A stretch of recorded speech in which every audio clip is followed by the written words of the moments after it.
Hello and welcome. This is Jennifer. I'm glad you're here. This is actually one of my shorter videos. I just wanted to share a technique with you that creates beautiful shine on an embossing folder background. It's surprisingly easy to do.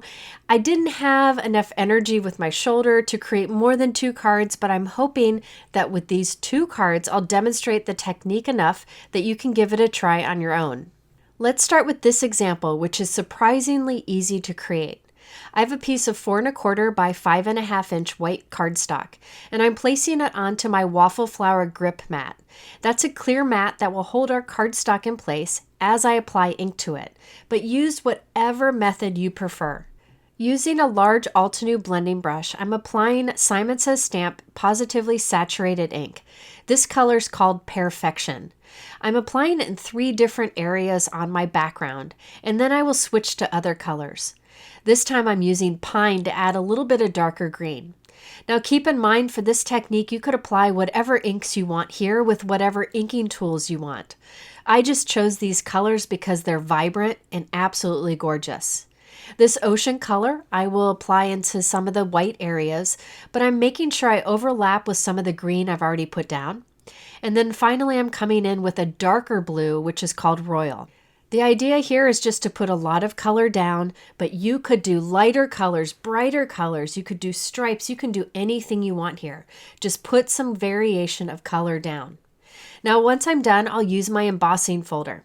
I have my Spellbinders Platinum 6 die cut machine set up.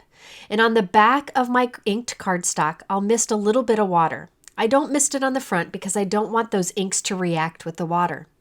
I'll then place this into my Simon Says Stamp Holly and Pine embossing folder. This is a 3D embossing folder, and I like to use it with my Spellbinders Platinum by using the platform, a folded piece of cardstock, and then the B plate on top. You'll have to experiment with whatever die cut machine you have to use this thick embossing folder, but trust me, it's definitely worth it because the detail is outstanding. Look at those beautiful results right away. Now at this point, I thought I would add some shine to this.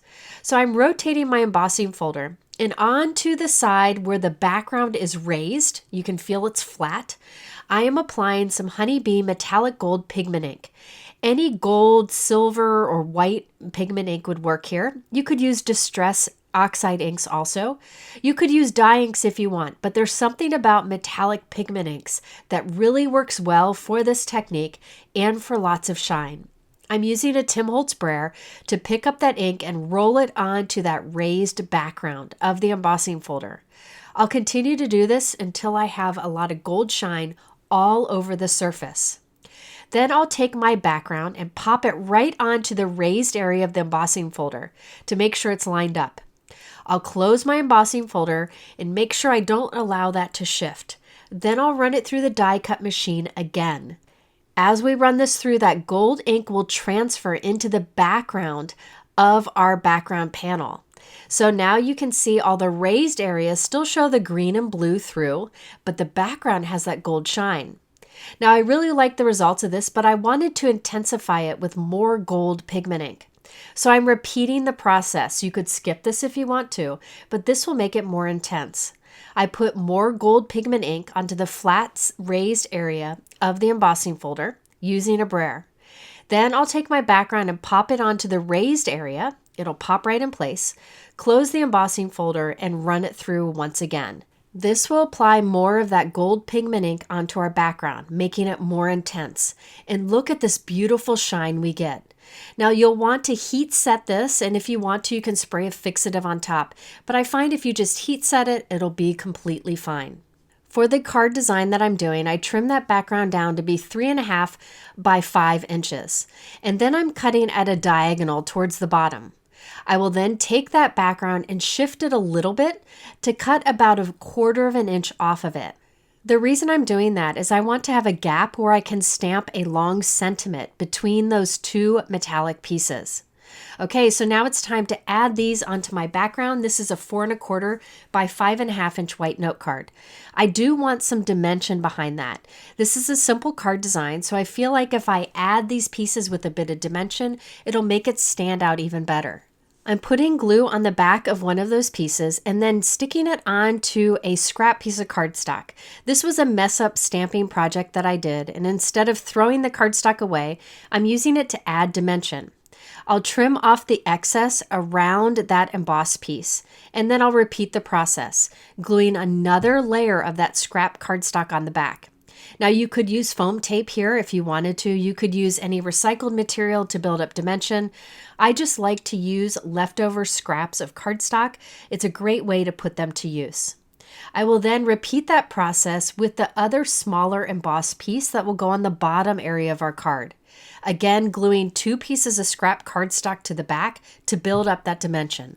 But remember, you definitely could use foam tape here. It's totally up to you. I just like to use up my scraps because I seem to create quite a bit of them. Okay, so now I can glue those 2 pieces onto the front of my 4 1/4 by 5 1/2 inch white note card. There will be a gap between those 2 pieces, and that's the perfect place to add a simple sentiment. The sentiment I chose is from the Simon Says Stamp Graceful Holiday Greetings stamp set that you see on the left. I'm just showing the one on the right because I had considered using the Have a Merry Christmas from that, but I changed my mind. I will link to both of these below if you want a closer look. So I chose the Happy Holidays sentiment, and I'm placing that in between those background pieces on my white note card in my MISTI stamping tool. Sorry my head gets in the way, but the best way to make sure your sentiment is straight and centered is to look from directly above. I will stamp that sentiment with black ink, and then I did add a few gemstones around the sentiment. And that's all I did on this card. It's a very simple card, doesn't take long to do. But I added a lot of interest to that ink blended background by using the embossing folder for texture and the gold pigment ink for lots of shine. The embossing folder that I use for this technique is a 3D thick embossing folder, but you definitely could do this technique with a traditional 2D embossing folder. Use whatever you have. I promise the results will be outstanding. Okay, now it's time for our second card. Once again, we'll add some gold shine to the background, but this time we'll step it up for even more shine, and it really is easy to do. I have another Simon Says Stamp 3D embossing folder, and on the side where the background is raised, so the flat area is raised up, I am again applying Honeybee Gold Metallic Pigment ink. Any metallic pigment ink will work. I just find this Honeybee brand is really nice. There's a nice silver also. I'm applying as much as I can using my Holtz Brayer. If you do not have a brayer, you can go direct from the ink pad to the embossing folder. Just be sure not to press too hard, that the ink gets into those areas where the leaves and berries are. Once I've covered this with as much pigment ink as I can, I will close it onto a piece of white cardstock that is 4 1/4 by 5 1/2 inches. I'll run this through my die cut machine using the same sandwich as I did before.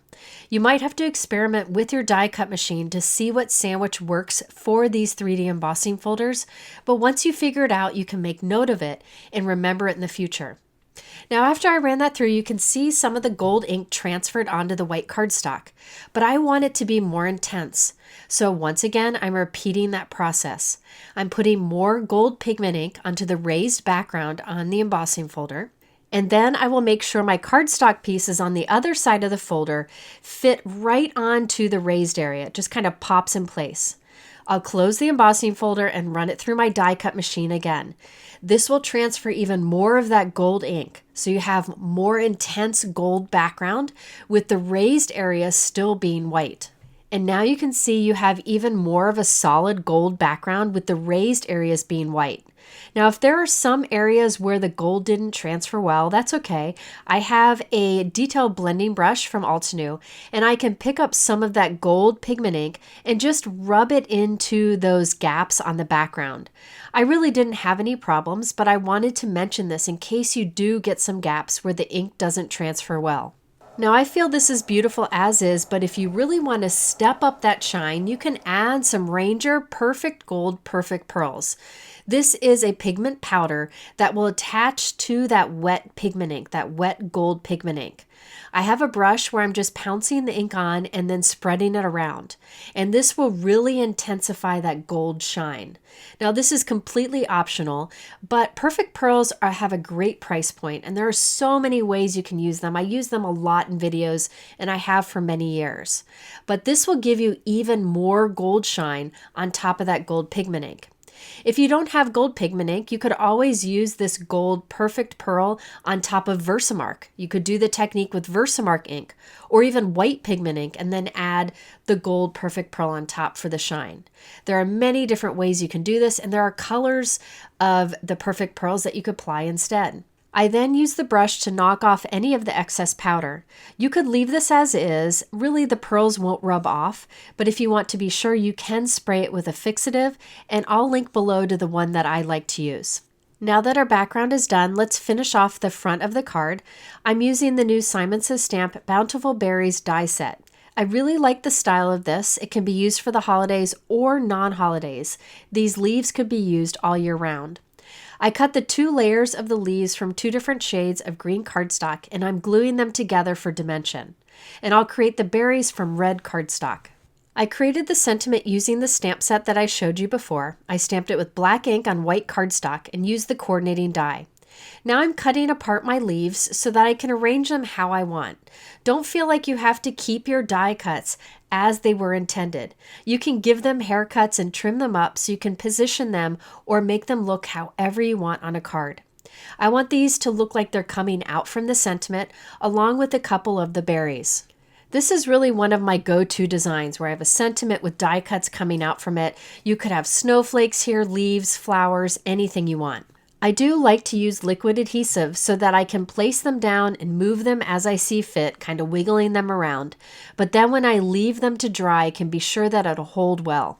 Here is the completed card. You can see I didn't add any gems, pearls, or sequins because I didn't want to distract from the shine that we have on the background. On the background, we have the raised areas that are white, thanks to the embossing folder, and the background has the gold shine, thanks to the gold pigment ink and the gold perfect pearls we added on top. Keep in mind I started with white cardstock and added the gold onto it. You could start with any color that you want and add gold to it. It'd be beautiful with red cardstock and gold added on top for the holidays. The sky is the limit with these techniques. I really hope you will give these a try. It's a great way to add shine to your embossing folder backgrounds. Very easy to do. If you're interested in the supplies that I used, I have them linked below in my YouTube description. And at the end, I will link to a couple other videos that have similar techniques that I'm hoping will inspire you also. Thanks for spending this time with me. I will be back very soon with another video, and I will see you then.